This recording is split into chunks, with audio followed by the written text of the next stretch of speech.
Lions news today. It's obviously most people have heard it, but Frank Ragnow, Lions center, retires at the age of 29.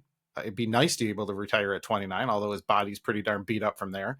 But Ragnow, honestly, I was going back through the years of, and me being an old lineman and coach, everything else. I think the only other person I could put in comparison maybe to what he's done as an offensive center for the Lions was maybe Glover, Mike Glover from back in the day with Barry Sanders, Kevin Glover, but probably one of the top centers in all of football for the last couple of years. Yeah. I mean, you're seeing this more and more now where you've got these NFL players that are retiring at a much earlier age. I mean, the thing with Ragnow, from what I've read, I think is something to do. I think it's his big toe or something where essentially it's just dead.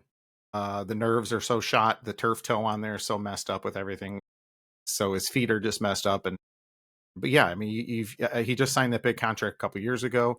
So he's probably whatever, 40 million in earnings after everything's said and done. Hopefully got 10, 15 million in the bank. You could live comfortably the rest of your life, obviously, with that. But well, I'm sure Ragnow, the naysayers are going to be out there. They're going to go, oh, turf toe. Okay, well, until you're actually in a position where you're on a field and you're pushing off with either your left or your right foot, and you are 100% dependent upon pushing off with either foot, you have no idea. So again, I think he'll probably, if that comes up, people are like, oh, well, power through it. You're an NFL football player.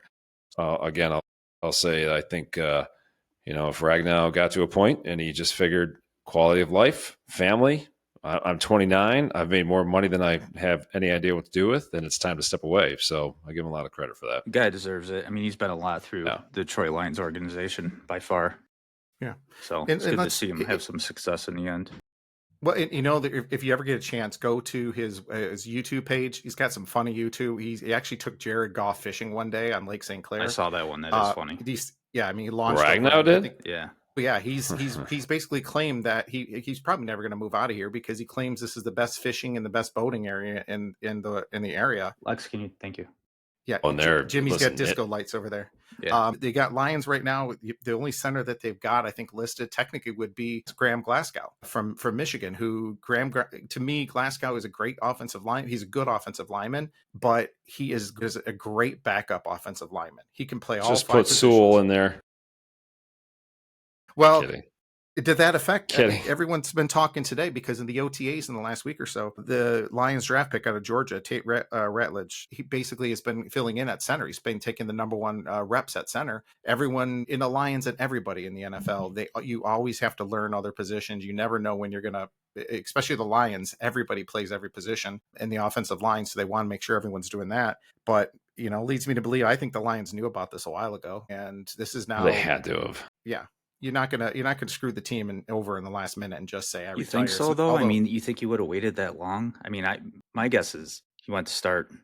I know he wasn't at OTAs, but he probably just tried and just didn't have it in him. Like, I can't do this. Well, that's what I was going to say too. I thought maybe he had the thought of trying OTAs, had a couple setbacks, whatever it might be, and then just decided, okay, that's enough. I'm not going to do this. Yeah, it very well could be. I mean, we can't read his mind, but obviously with Ratledge in there, good thing everyone, thanks to Crunch Time Sports, who actually listed, heard some interviews Jeff Ifrady did with some of the news guys from down in Georgia. He was the backup, Tate Ratledge was the backup. Tate Ratledge. So yeah, he was the backup center for Georgia all those years as well. So used to that and kind of how everything works through there. But that being said, we got that. But